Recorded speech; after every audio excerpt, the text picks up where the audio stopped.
A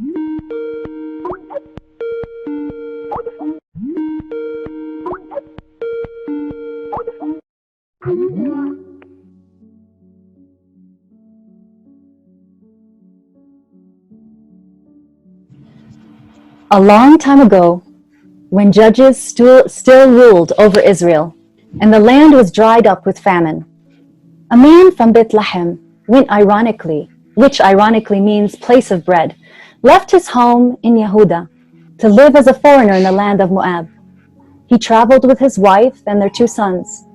His name was Elimelech, and his wife's name was Naomi.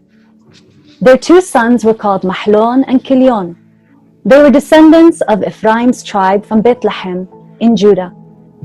They had settled and made lives for themselves in Moab. But soon after, Elimelech died, leaving Naomi in the care of her sons. Each son married a woman from Moab. One was named Orpah, and the other Ruth. And they lived together for 10 years before Mahlon and Kilion died also. Naomi was left alone without her husband and 2 sons.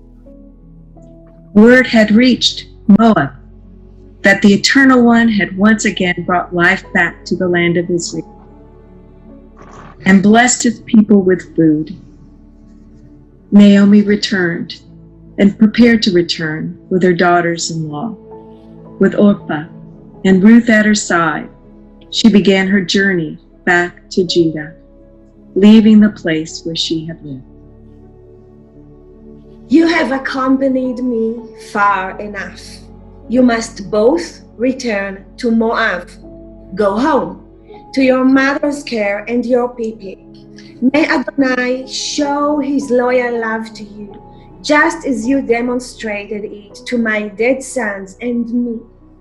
I hope he will bring you new husbands, and that you will find the rest you deserve in their homes. She drew close, kissed them, and turned to go on her way alone. But Orpah and Ruth wailed and sobbed, crying out to her, "Do not leave us. We insist you take us with you to live with you and your people." Go back to your homes, my daughters. What possible reason would you have for returning with me? Do you think there are more sons inside of me? Will you marry these unborn sons? Listen to me, daughters, and go back. I'm too old. I will not marry again because I cannot conceive. But even if I could, if I still believe there was hope for me, or if I had a husband and conceived sons tonight, would you waste a lifetime waiting for them to grow up? Would you let this hope for the future keep you from me remarrying now? Of course. My dear daughters, it is obvious that Adonai has acted against me. My life is much too bitter for you to share with me. At this, Orpah and Ruth wailed and wept again. Then Orpah kissed Naomi, said goodbye, and returned the way she had come. Yet Ruth refused to let go of Naomi. Look at your sister-in-law. She has returned to live with her people and to worship her gods. Go, follow her. Stop pushing me away, insisting that I stop following you. Wherever you go, I will go. Wherever you live, I will live. Your people will be my people. Your God will be my God. Wherever you die, I will also die, and be buried there near you. May Adonai punish me, and even more so, if anything besides death comes between us. When Naomi heard this, saw Ruth's resolve, she stopped trying to talk her out of returning to Judah. The 2 women went on together to Bethlehem. News of their arrival spread throughout Bethlehem. In fact, the whole community was humming with the report, with the women exclaiming, Could it really be the same? Could this really be the so same long ago? Naomi who So left long us ago? so long ago? Do not call me Naomi ever again, for I am no longer pleasant. Call me Mara instead, for I am filled with bitterness, because Shaddai has treated me bitterly.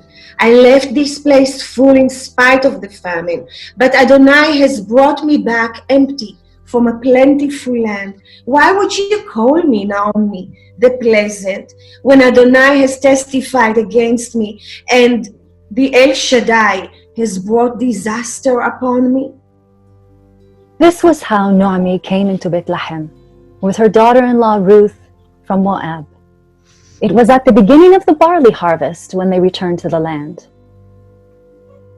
Now Naomi's deceased husband had a relative in Bethlehem, an honorable, wealthy man named Boaz.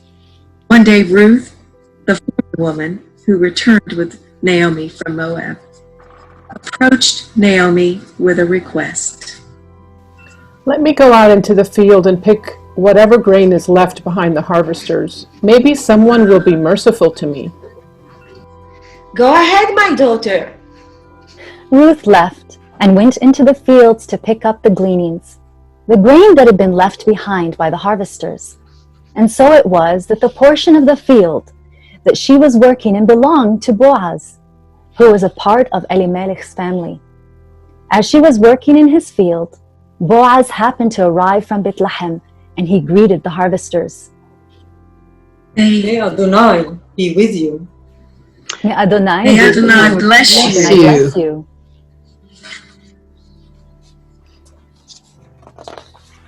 Then ceasing Ruth, Boaz spoke to the young men in charge of the harvesters.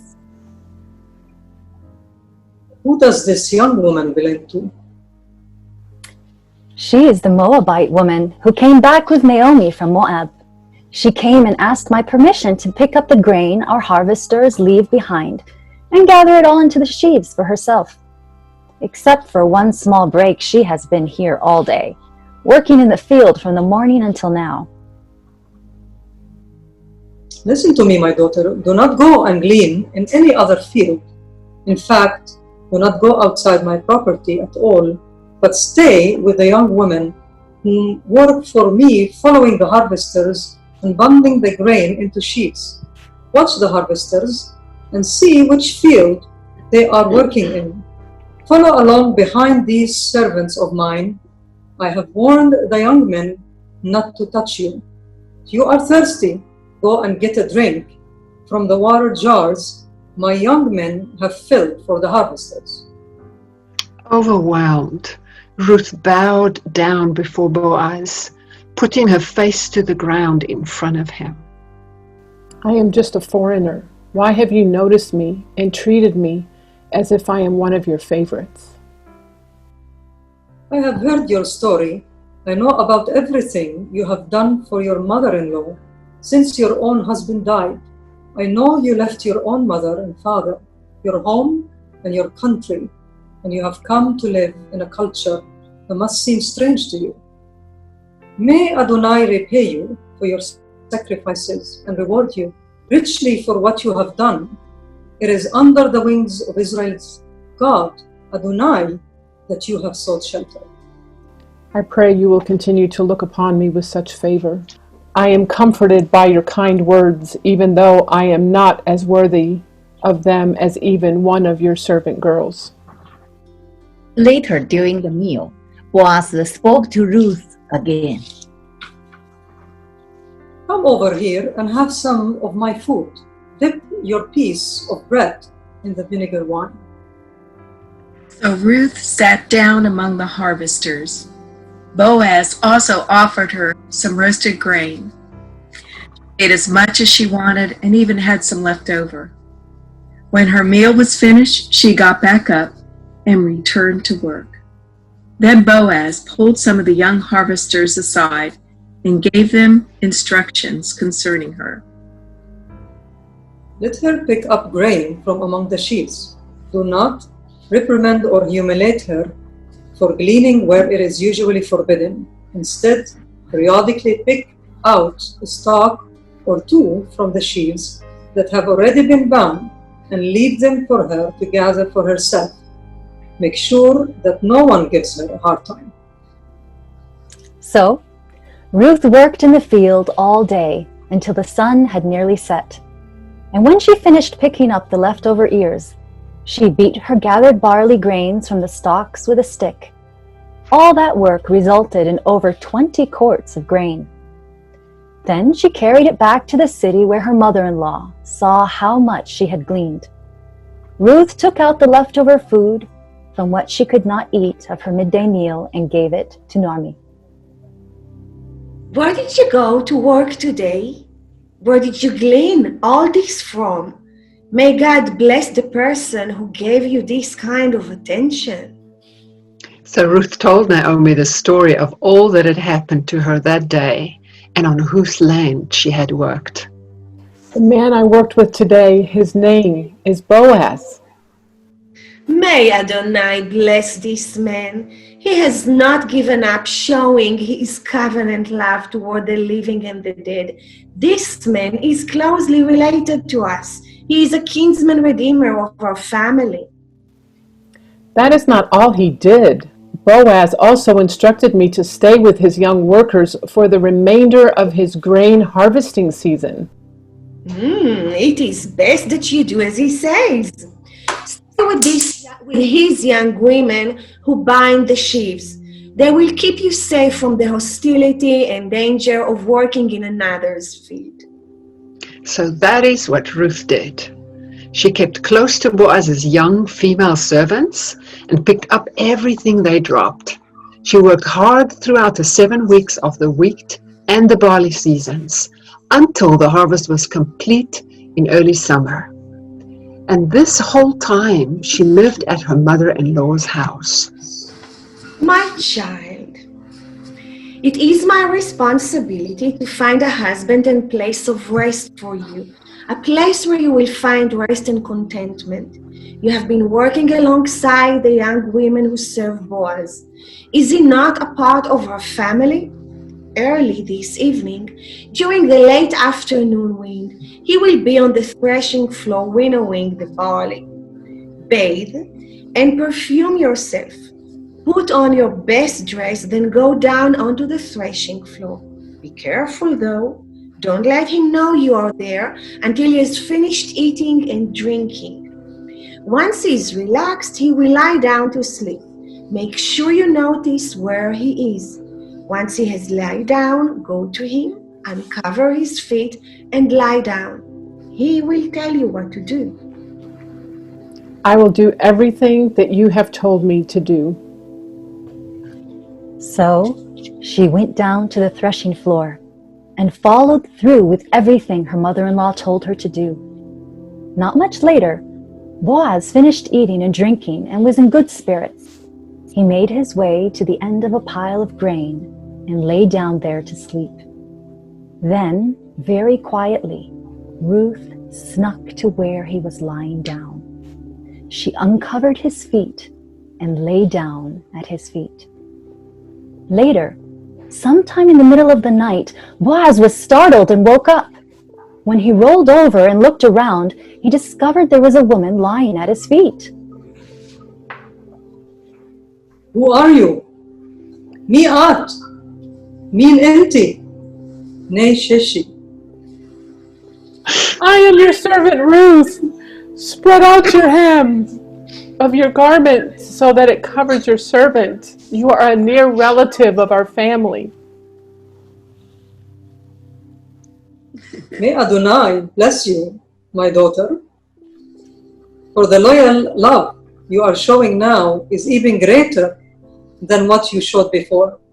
You have not pursued a younger man, either a rich one or a poor one. You may rest easy. You have nothing to fear, my child. I will do everything you ask. Everyone in the city agrees you are a woman of virtuous character. You are right that I am in line as a near relative of your family, but I am not the only one, nor the most likely. There is another man who is more closely related to you than I am. Spend the rest of the night here. In the morning, I will give him the chance to act as your kinsman redeemer and redeem you and your family. If he is willing to do this, good. But if he is not willing to fulfill his responsibility, then as Adonai lives, I promise, I will redeem your family by marrying you. Now remain here until morning comes. So Ruth lay at his feet until early morning. Then she got up to leave while it was still dark, before she could be recognized by anyone, because Boaz realized no one should know the woman who was on the threshing room floor. Now bring me the outer garment you are wearing, hold it out and hold on tightly. She did so, and Boaz filled her garment with 6 measures of barley grain. He handed it to her, then he left her and went into the town to conduct his business. When Ruth returned to Naomi's home, her mother-in-law asked her daughter, Who are you? Tesheshe. Mi'at biti. Min inti ya binti. Ruth related all that Boaz had said and done. He even gave me these 6 measures of barley grain, saying to me, you can't go back to your mother-in-law empty-handed. Now you must wait, daughter. We must wait and see what happens. Be at peace. That man will not rest today until this is resolved. At that same time, Boaz went to the city gate and he sat down. Just then, the kinsman redeemer of the family he had told Ruth about walked by. My friend, come and sit down with me for a while. We have some business. So the man came and sat down beside Boaz. Before he spoke further to the man, he gathered together 10 elders from the city and asked them to preside there, which they did. You have heard of Naomi? She's the woman who recently returned from Moab. She is transferring her rights to the plot of land belonging to her deceased husband, our relative Elimelech. I want you to know about it because, as a close family member, you have the first right to purchase it.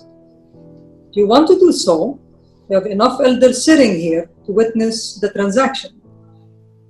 If you want to become the guardian and redeem this land, it is yours.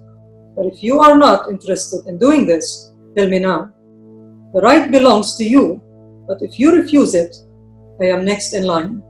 Of course. I exercised my option to redeem this land. Now, just so you know, on the day you buy this plot of land from Naomi, you will also acquire Ruth, the Moabitess. She is the dead man's widow. It will be your responsibility to make sure she has children so that they can carry on her dead husband's name with the inheritance.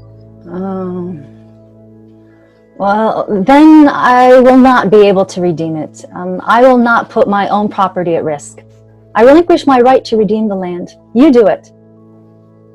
Now, in the old days of Israel, when this story was playing out, land was redeemed and property was transferred legally when a man involved in the sale removed one of his sandals and gave it to the other.